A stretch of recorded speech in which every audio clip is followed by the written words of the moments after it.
भारत, दुनिया का सबसे बड़ा लोकतंत्र। जब भी ये बात सुनते हैं तो एक अलग ही गर्व महसूस होता है ना? यहाँ चुनाव किसी त्योहार से कम नहीं होते।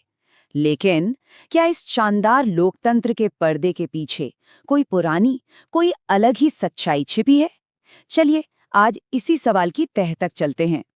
जब भी हम भारतीय लोकतंत्र के बारे में सोचते हैं तो कुछ ऐसी ही तस्वीरें हमारे जहन में आती हैं। खूब सारी ऊर्जा, लोगों की भागीदारी और हर रंग की विविधता का एक जश्न। यही तो हमारी असली ताकत है, हमारी पहचान है। पर आज हम एक बहुत ही मुश्किल सवाल उठाने वाले हैं। क्या हमारा लोकतंत्र सिर्फ दिखने में आधुनिक है, पर अंदर से इसके काम करने का तरीका अब भी सामंती है? ये सुनने में थोड़ा अजीब लग सकता है, लेकिन ये एक बड़ा सवाल है। तो चलिए इसे परत दर परत समझने की कोशिश करते हैं। इस पूरी बहस को समझने के लिए हमें सबसे पहले ये देखना होगा कि भारत में वोट किस आधार पर दिए जाते हैं। क्या हम सच में पॉलिसी या काम देखकर वोट करते हैं, या फिर वोट देने का आधार कुछ और ही है?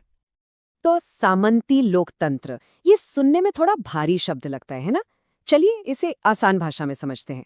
इसका सीधा सा मतलब है एक ऐसा सिस्टम जहां वोट का आधार उम्मीदवार की काबिलियत नहीं, बल्कि उसकी जाति, धर्म या परिवार के प्रति वफादारी होती है।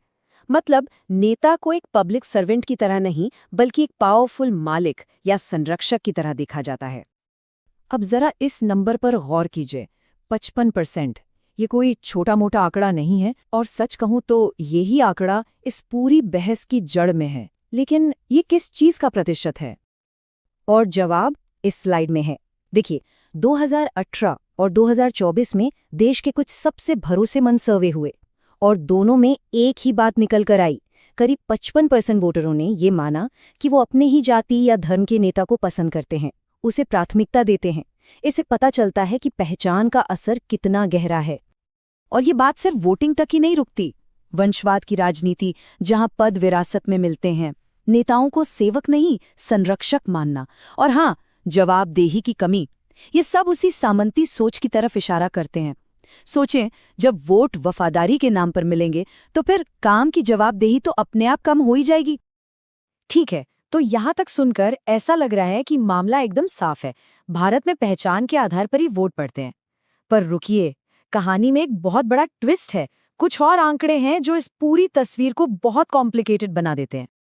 CSDS के ही एक सर्वे में जब उन्हीं वोटरों से पूछा गया कि भाई आपके वोट का फैसला कौन करता है, तो 56% लोगों ने कहा कि वो अपना फैसला खुद करते हैं, परिवार या जाति के नेता के कहने पर नहीं। और यहीं पर आकर असली कंफ्यूजन शुरू होता है। इस स्लाइड को ध्यान से देखिए।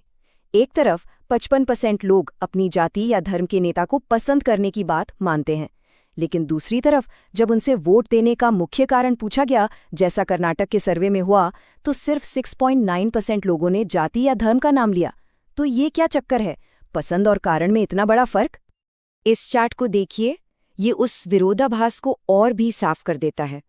कर्नाटक में जब लोगों से पूछा गया कि आप वोट क्यों देते हैं, तो करीब 80% ने कहा ये हमारा कर्तव्य है।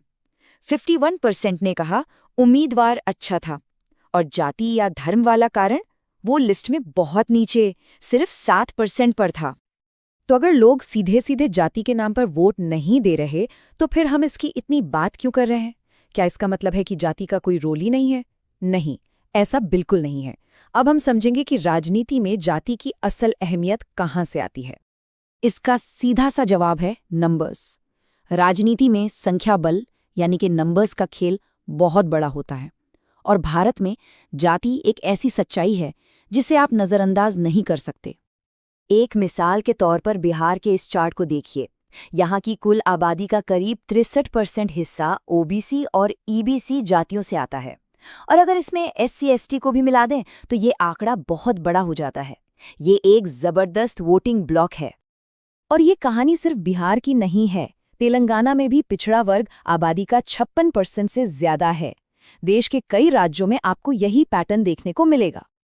और जब किसी एक ग्रुप की आबादी इतनी ज्यादा हो तो कोई भी पॉलिटिकल पार्टी उन्हें इग्नोर करने का रिस्क नहीं ले सकती। यही वजह है कि जाति पार्टियों के लिए लोगों को एकजुट करने का एक बड़ा हथियार बन जाती है, भले ही वोटर इस बात को खुलकर स्वीकार न करें। और इसका असर हमें हर तरफ दिखता है, चाहे वो एससी रिजर्व सीटों पर दलित वोटों को अपनी तरफ खींचने की कोशिश हो या फिर बिहार और तेलंगाना जैसे राज्यों का जातिगत सर्वे कराना हो। यहाँ तक कि केंद्र सरकार भी अब अगली जनगणना में जाति को गिनने की योजना बना रही है, जो बताता है कि नीतियां बनाने के लिए भी है कितना जरूरी है। तो हम कहाँ पहुंचे?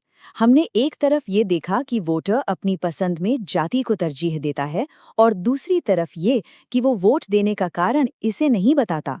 अब इन सभी बातों को एक साथ जोड़कर देखते हैं कि भारतीय लोकतंत्र की असली तस्वीर आखिर है क्या। सच्चाई ये है कि भारतीय वोटर बहुत कॉम्प्लेक्स है। वो एक ही समय में दो नावों पर सवार है। एक तरफ पारंपरिक पहचान की वफादारी है और दूसरी तरफ अच्छे शासन, विकास और बेहतर भविष्य की आधुनिक उम्मीदें। ये एक लगातार चलने वाला संघर्ष है, जहां कभी पहचान भारी पड़ती है तो कभी मुद्दे। शायद हमारे एक सोर्स की ये लाइन इस पूरी बहस को सबसे अच्छे तरीके से बयां करती है। भारतीय लोकतंत्र की संरचना आधुनिक है, लेकिन इसकी आत्मा कई मायनों में अभी भी सामंती है। ये सोचने वाली बात है ना? तो आखिर में एक ही सवाल बचता है, भारतीय लोकतंत्र की आत्मा अपने इस सामंती अतीत की जकड़ से पूरी तरह कब आजाद होगी? इसका जवाब शायद भविष्य के गर्भ में है और कहीं ना कहीं हम सब पर भी निर्भर करता है। पसंद आई हो तो लाइक करें, शेयर करें और हमारे चैनल अंतर्दृष्टिकोण को सब्सक्राइब करें। धन्यवाद। मिलते हैं अगले किसी और विषय के साथ।